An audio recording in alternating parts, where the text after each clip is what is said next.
साथीहरू स्वागत छ मेरो पहिलो भोइस ओभर भिडियोमा। मैले चाहिँ आजसम्म भोइस ओभर गरेर बनाएकी थिइनँ। यो चाहिँ मेरो पहिलो भिडियो हो।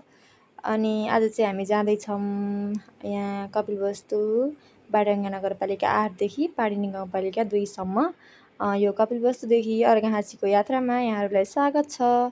अनि मैले चाहिँ बिचमा भिडियो लिएकी छु। यो चाहिँ बाडङ्गा नदी हो। अनि यहाँ चाहिँ अहिले पुल बन्ने काम भइरहेको छ, त्यही भएर त्यस्तो देखिएको छ।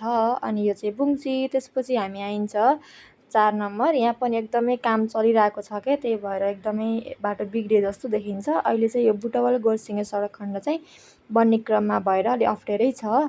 अनि बैरिया त्यसपछि पिपरा। आज चाहिँ बुधबार थियो, त्यही भएर यहाँ चाहिँ बजार लागेको थियो। अनि त्यसपछि मैले बजारको पनि एउटा क्लिप लिइहालेँ। त्यसपछि हामी लाग्यौँ अझै अगाडि।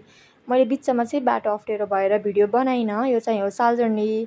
अनि त्यसपछि यत्ननिर आएपछि हल्का पाहाडवाला फिल आउँछ कि मलाई चाहिँ, किनकि यहाँदेखि हाम्रो गाडी लाग्छ यता जाने। अनि यहाँ चाहिँ टिकट काट्ने ठाउँ छ, त्यहाँ जापान लेखेको छ नि, त्यसको तलतिरबाट चाहिँ हाम्रो गाडीको लागि टिकट काटिन्छ के। अनि यहाँबाट यता गयो भने बुटवल गयो, अनि यहाँबाट उत्तरतिर लागेपछि चाहिँ हाम्रो पाहाड घरतिर गइन्छ। यहाँ चाहिँ यता गएपछि छुट्टै आनन्द आउँछ मलाई चाहिँ। अनि यत्ननिर यो सबै भत्काएर भग्नावशेष बनाएको रहेछ के, त्यही भएर मैले यत्ननिर पनि एक क्लिप लिइहालेँ। अनि यो टावर सालजर्नीको टावर भयो। यहाँदेखि यता घुमेर झिमझिमे फुलबारी हुँदै चाहिँ हामी चाहिँ गइन्छ। अनि मैले बिचमा भिडियो क्लिपहरू लिँदै अनि बाबासँग कुरा गर्दै बाबा र म चाहिँ पाहाडतिर लाग्यौँ। अनि जति यता गयो त्यति चिसो हावा, अनि त्यसपछि पाहाडको अनुभूति हुन्छ के। अनि बेलामा मैले आफ्नो अनुहार पनि देखाउँदैछु साथीहरू, होइन तपाईँहरूले भुल्नुहुन्छ कि भनेर। अनि झिमझिमे हुँदै हामी लागिरहेका छौँ। त्यसपछि आजको मौसम हेर्नु न साथीहरू, कति राम्रो छ। अनि हल्का घाम पनि लागेछन्, कता बादल पनि छ। साह्रै राम्रो थियो आजको मौसम। अनि यो चाहिँ हो झिमझिमे बजार। हाम्रो हजुरबुवाहरू बाबाहरू चाहिँ पहिला नुन लिन आउने। अनि यो चाहिँ एकदम व्यापारिक क्षेत्र थियो कि यता हाम्रो पाहाड घरतिरको लागि चाहिँ नुन लिन चाहिँ यहीँ आउन पर्थ्यो अरे पहिला। अनि फुलबारी आयो, हामी चाहिँ फुलबारी पछि अब हामी जति यता गयो त्यति उकालो लाग्दै जानुपर्छ। अनि मैले 1-2वटा क्लिप फुलबारीको पनि लिएँ। मौसम साह्रै राम्रो थियो साथीहरू। अनि यो मजेरी होटल कट्टियौँ हामी चाहिँ। अनि त्यसपछि यत्ननिर चाहिँ प्रहरी बिट थियो। अनि यतानिर चाहिँ अब कञ्चन पुल आउँछ। अब यता लागेपछि हामी चाहिँ रूपन्देही जिल्ला छोडेर पाल्पा जिल्लातर्फ प्रवेश गर्छौँ। यतानिर चाहिँ यो बाटो उता बुढीदमार जोगदमारतिर कता जान्छ, तर त्यो बाटो पनि राम्रो छ, एकचोटि म चाहिँ हिँडेको छु। अनि अब फाइनली यो पुल तरिसकेपछि चाहिँ पाहाडै छिर्यौँ बल्ल। अब झन् फुल्ली पाहाडवाला भाइब्स आउँछ। यतातिरको बाटो चाहिँ त्यति अप्ठ्यारो पनि थिएन, ग्राभल थियो, तर ठाउँमा चाहिँ खाल्टाखुल्टी थिए। अहिले बर्खा मास भएर पनि होला, खाल्टाखुल्टीमा पानीहरू पनि जम्मा भएको थियो। यहाँ सालजर्नीदेखि केवरछेडासम्मको बाटो चाहिँ त्यति अप्ठ्यारो छैन। कोही ठाउँ हल्का हिलो अलिअलि 1-2 ठाउँ छ, तर त्यस्तो बढी हिलो चाहिँ छैन, किनकि ग्राभल जस्तो छ। अनि यो सुक्खा माटो छ क्या, त्यस्तो लसक्कको माटो छैन, त्यही भएर यता खासै हिलो थिएन। अनि हल्का ढुङ्गा गरगटो जस्तो बाटो पनि त्यस्तै थियो। अलिअलि बाइक गाडीहरू पनि चलेका थिए। आज मौसम खुलेको भएर पनि होला, साह्रै राम्रो देखिएको थियो। त्यसपछि हामी आयौँ तिखेचुली। बाबाले चाहिँ मलाई ठाउँमा भुलेको ठाउँ चाहिँ बताइदिनुहुन्थ्यो। यहाँ चाहिँ एउटा ग्राउन्ड थियो क्या, त्यही भएर मैले भिडियो लिइहालेँ। त्यसपछि यहाँबाट यो सिँढी चढेपछि तिखेचुली डाँडामा गइने रहेछ के। बाबाले मलाई त्यहाँ चाहिँ तिखेचुली छ भन्दै बताइदिँदै हुनुहुन्थ्यो। त्यहाँबाट चाहिँ दामी भ्यू देखिन्छ होला जस्तो थियो, म चाहिँ गएको छैन। अनि यत्ननिर माछा पोखरी हुँदै हामी लाग्यौँ। बाटो देख्न सक्नुहुन्छ साथीहरू, यता चाहिँ खासै त्यस्तो अप्ठ्यारो बाटो चाहिँ छैन यत्ननिर। केवरछेडासम्म त एकदमै सजिलै थियो। त्यसपछि यहाँ एउटा फेरि सानो पुल आयो। अनि यो पुल तऱ्यौँ हामी, त्यसपछि लाग्दैछौँ। अनि आकाश हेर्नु न कति राम्रो देखिएको छ। त्यसपछि जति उकालो लाग्यो त्यति चिसो हावा आउँदै थियो। अनि यत्ननिर चाहिँ छ हाम्रो झरना रिसोर्ट, त्यहाँ गेट देख्न सक्नुहुन्छ। एकदमै भाइरल छ यो चाहिँ झरना रिसोर्ट। अनि माथितिर चाहिँ झरना, यो चाहिँ एकदमै सालजर्नीबाट पनि नजिक, एकदमै शीतल ठाउँ। त्यही भएर पनि यो चाहिँ आकर्षक क्षेत्र बन्न पुगेको छ। अनि यहाँबाट यता चाहिँ झरना गइन्छ क्या, त्यहाँ बोर्ड पनि छ, ती पारिपट्टि झरना थियो। हामी उहीँ त गएनौँ, तर बाटोबाट चाहिँ बाबाले मलाई त्यतानिर हो भन्दै बताइदिँदै हुनुहुन्थ्यो। त्यसपछि हामी लागिरहेका छौँ उकालो। बाबाले चाहिँ मलाई जतिखेर गयो त्यतिखेर बताइदिनुहुन्छ के, सबै कहिले मैले भुल्छु, कहिले चाहिँ ख्याल गरेको भइन्न, चिने पनि बताइदिनुहुन्छ। यहाँ चाहिँ पानी बगिरहेको थियो, खोलामा पानी खाइरहनु भएको थियो 1-2 जना अङ्कलहरूले। अनि हामी लाग्यौँ, बाख्राहरू पनि चरिरहेको थियो। यहाँ चाहिँ बिचमा एउटा सर्प देखियो, अनि मैले चाहिँ बाइक रोक्नै पठाएर भिडियो लिएँ, लामै थियो सर्प।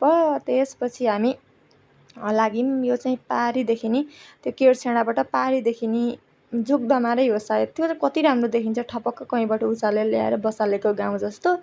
अनि यो चाहिँ अब आयो केरछेडा।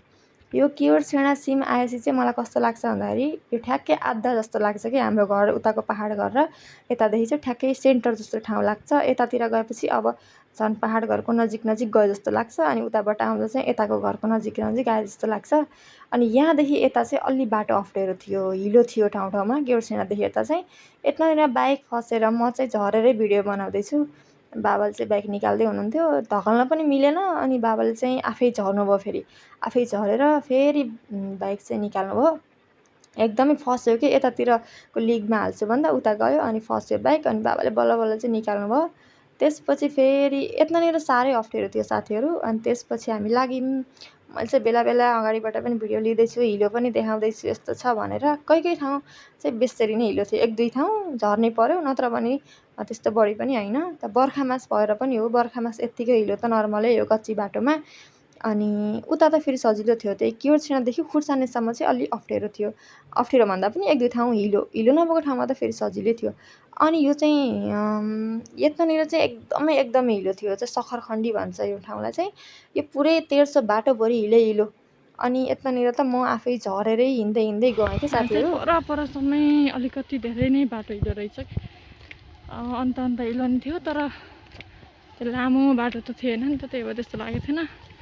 यहाँ चाहिँ यता पनि टन्नै हिलो छ, यहाँदेखि वहीँ परैसम्म ठाउँ चाहिँ बहुत राम्रो छ। बाबा चाहिँ परै पुगिसक्नु हो, साह्रै हिलो यतानिर चाहिँ। बर्खा मास चाहिँ यहाँ सबैभन्दा सजिलो, के अरे अरू बेला चाहिँ यहाँ सबैभन्दा सजिलो बाटो हुन्थ्यो, तर पानी धेरै नै आएको भएर होला अहिले चाहिँ एकदम हिलो छ। अनि म चाहिँ बाबासँग गएँ। बाबाले चाहिँ आफू नुन बोक्ने ठाउँ चाहिँ बताइदिँदै हुनुहुन्थ्यो कि मलाई तल्लो बाटो जान्थेँ भन्दै। बाबाले चाहिँ मलाई जतिखेर बाटो हिँड्यो त्यो सबै नुन बोक्ने बाटो कता कताबाट हिँड्थ्यौँ भन्दै सबै अनुभवहरू सुनाउँदै जानुहुन्छ कि पहाड जाँदा। त्यसपछि फेरि हामी बाइकमा चढ्यौँ, अनि बाबासँग कुरा गर्दै गर्दै अगाडि बढ्यौँ। अलिअलि हिलो थियो, अब यता चाहिँ त्यति बढी अप्ठ्यारो थिएन। भिडियो बनाउँदै गयौँ। आजको मौसम यस्तो संयोगवश हामी गयो जस्तो लाग्दै थियो कि मलाई चाहिँ। पहाडमा त यति बेला साह्रै हरियाली हुन्छ नि त। अनि त्यही माथि धेरै दिन पानी परेर खुलेको आकाश थियो, आज चाहिँ घाम लागेको। अनि एकदमै राम्रो के, कस्तो दिन पारेरै गएछौँ जस्तो लाग्दै थियो मलाई चाहिँ। अनि यतातिर खै कता जाने बाटो रहेछ यो चाहिँ, कच्ची अप्ठ्यारो थियो, तर गाडीहरू चाहिँ जाँदो रहेछन्। अनि मौसम हेर्दै कस्तो दिन पारेर आएछ भन्दै हामी चाहिँ लाग्दै थियौँ। अनि यो चाहिँ टारी भन्छन् यतानिर, साह्रै राम्रो गाउँ छ क्या यो चाहिँ। बिचमा घर, अनि खेतमा धान रोपेको हरियाली भएको होइन। ऐपछि पनि यो एकदमै राम्रो देखिन्छ। अहिले त झन् बर्खा मास भएर होला झन् राम्रो देखिएको थियो। अनि मैले बेला बेलामा आफ्नो अनुहार पनि देखाउँदैछु, फेरि तपाईँले भ्लगरलाई नचिन्नु होला भनेर। अनि म चाहिँ पोज दिँदै भ्लग बनाउँदै होइन लाग्दैछु एकदम रमाइलो गर्दै।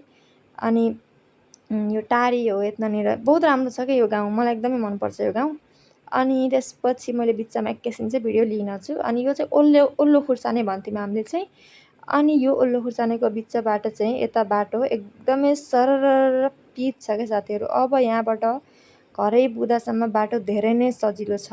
यता अब टेन्सनै छैन, न हिलोको टेन्सन न धुलोको टेन्सन, सरर पिच। अहिले त अझै यो साइडमा बारहरू राखेर अनि यो बोर्डहरू राखेर कति राम्रो भएको। पहिला जाँदा चाहिँ यो बोर्ड र बार चाहिँ थिएन, पिच त थियो, तर अहिले त बहुत राम्रो भएछ यो बारहरू ठाउँमा, अनि बोर्डहरू पनि थियो।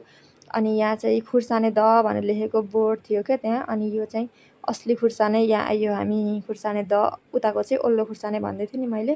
त्यहाँदेखि नै खुर्साने सुरु हुन्छ। हेर्नु न साथीहरू, भ्यू कति राम्रो आहा। अनि यो चाहिँ हो हाम्रो कुर्साने दह। अब यता लागेपछि चाहिँ हाम्रो गाउँभित्र पसे जस्तो हुन्छ, किनकि यहाँदेखि हाम्रो गाउँको एरिया देखिन्छ कि सर्लक्कै। अनि मैले भिडियो बनाउँदै थिएँ, यहाँ चाहिँ एकजना अङ्कल भेटिनु भयो, त्यही भएर हामी रोक्यौँ। अनि त्यसपछि मैले फेरि एक क्लिप त्यहाँ रोकेको बेला पनि बनाइहालेँ।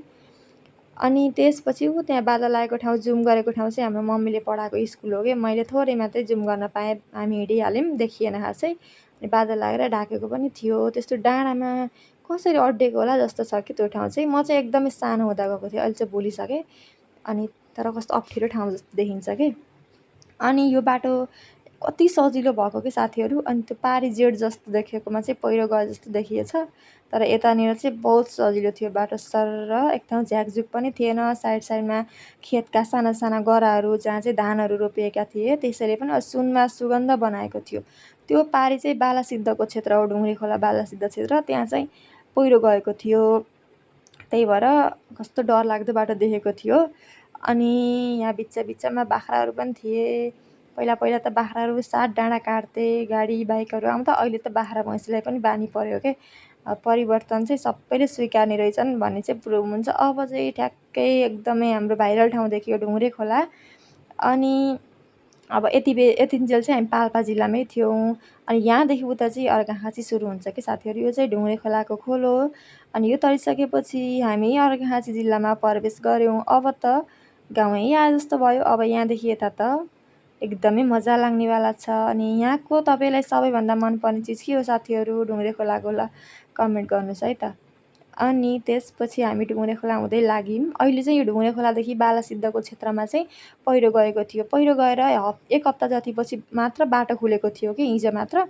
अनि यहाँ चाहिँ गाडीहरू पनि यहीँ थिए यो बाटो बनाउन लागेका। अनि यहाँ चाहिँ ठेकदार अङ्कलले बताइदिँदै हुनुहुन्थ्यो यस्तो यस्तो भयो भनेर। अनि पहिरो पनि एकदमै ठुलो, कति ठुलो ढुङ्गो झरेका थिए माथिबाट। यो यहाँदेखि बालासिद्धसम्म चाहिँ पुरै पहिरो थियो, डरलाग्दो थियो बाटो। तर गाडीहरू चाहिँ मजाले चलिरहेका थिए फेरि आज त। अनि वान वे जस्तो बाटो बनेको थियो थोरै। अनि कुनातिरको पहिरो चाहिँ हटाउने क्रममै थियो। अनि यतानिरको भित्तामा हेर्नु साथीहरू, ढुङ्गा चाहिँ कस्तो अचम्मका छन् कि यो सडक खण्डमा चाहिँ यतानिर। अनि खै के हो यो, यी ढुङ्गाहरू चाहिँ अलि अर्कै नै छन्। त्यही भएर मैले सबै भित्ताको पनि भिडियो बनाएँ। अनि पहिरो गएको भएर पनि होला अलि डरलाग्दो पनि देखिएको थियो। फेरि यतानिर पनि ठुलै पहिरो गएछ। अनि यहाँ त फेरि अझै पनि खस्छ जस्तो थियो। अनि हेर्नु न साथीहरू, बाटोमा चाहिँ रुखहरू सबै खसेका थिए कि पहिरो गएर। यो क्षेत्रमा चाहिँ अहिले धेरै नै पहिरो गएछ, अलि अप्ठ्यारो पनि छ क्या फेरि ठाउँ। अनि यहाँ त बाटैमा आएछ यो रुख चाहिँ, कत्रो ठुलो ढुङ्गा। त्यसपछि त्यो देखिने चाहिँ हाम्रो प्यारो बालासिद्ध मन्दिर। अनि त्यसपछि बालासिद्ध मन्दिरनिर चाहिँ हामी एकछिन रोक्यौँ, त्यहाँ तल पहिरो पनि गएको थियो। अनि बाबाले चाहिँ हेर्दै हुनुहुन्छ कि पहिरो कति गएछ भनेर। मैले चाहिँ यतै बसेर हेरेकी थिएँ, म चाहिँ उता गइनँ। बाबाले चाहिँ त्यहाँबाट हेर्दै हुनुहुन्छ कि पहिरो। अझै त्यहाँबाट नभएर फेरि बाबा त उहीँ गएर हेर्दै हुनुहुन्थ्यो। मैले त लोट्नुलाई भन्दै जिस्क्याउँदै गरिरहेको थिएँ। बाबाले चाहिँ त्यहाँबाट धेरै नै पहिरो गएछ भन्दै हेर्दै हुनुहुन्थ्यो। अनि यो मन्दिरमा चाहिँ अहिले हामी दर्शन गर्न हुन्थेन, त्यही भएर हामी चाहिँ पसेनौँ। अनि त्यहाँबाट बाबा फर्किसकेपछि हामी चाहिँ फेरि लाग्यौँ। अनि बाबाले हेरेको हुनुहुन्थ्यो त्यहीँ। त्यसपछि हामी लाग्यौँ दमारतिर। अनि दमार आएपछि अब यसपछिको गाउँ चाहिँ हाम्रो गाउँ हो। अनि यो दमार यतानिर पनि बाटो त यतातिरको त साह्रै नै सजिलो छ साथीहरू। अनि सरर पिच छ होइन। अनि हरियाली मौसम, त्यसैमाथि हल्का बादल, अनि कता कता घाम, साह्रै राम्रो देखिएको थियो मौसम। त्यही माथिको यो वातावरण, पहाडी वातावरण चाहिँ यति बेला साह्रै नै राम्रो हुने। अनि यो झरनासँगको चाहिँ एउटा मैले कुरा सुनाउँछु। एक कपाल आइज, दुई कपाल आइज भन्दै 7 कपाल आइज भनेपछि चाहिँ कपाल लामो हुन्छ भन्ने हाम्रो विश्वास थियो यहाँ चाहिँ केटाकेटी हुँदा। तर मेरो त खै भएन। मैले 10मा पढ्दासम्म चाहिँ भनिराख्थेँ क्या त्यहाँ। अनि फेरि मैले आफ्नो अनुहार पनि देखाउँदैछु बेला बेला। अनि अब चाहिँ हामी आयो फाइनली हाम्रो गाउँ। घोरीडाँडा लेखेको बोर्ड पनि रहेछ त्यहाँ चाहिँ, अहिले नयाँ बनेको। अनि यो चाहिँ हो हाम्रो माइली आमाको घर। अहिले चाहिँ यहाँ भाडामा दिनुभयो। अनि बाबाको एकजना साथीले होटल गर्नुहुन्छ कि यहाँ चाहिँ। अनि हामी त्यही अलि बेर बसेर चियास्या खायौँ। त्यही बेलामा मैले फेरि एउटा भिडियो चाहिँ लिइहालेँ। यहाँबाट यता चाहिँ निगालीतिर गइन्छ, यो चाहिँ अबको बाँकी सडक खण्ड। यताबाट भित्र गएपछि हाम्रो अब घर जाने बाटो, घोइलाडादेखि यता तलपट्टि झरेपछि चाहिँ हाम्रो घरतिर गइन्छ। यता चाहिँ त्यस्तो सजिलो बाटो छैन, तर सानो डबल क्याब गाडीहरू र बाइकहरू चाहिँ मजाले जान्छन्। अहिले बर्खा भएर पनि होला अलि अप्ठ्यारो चाहिँ थियो, तर हामी चाहिँ गयौँ फेरि पनि।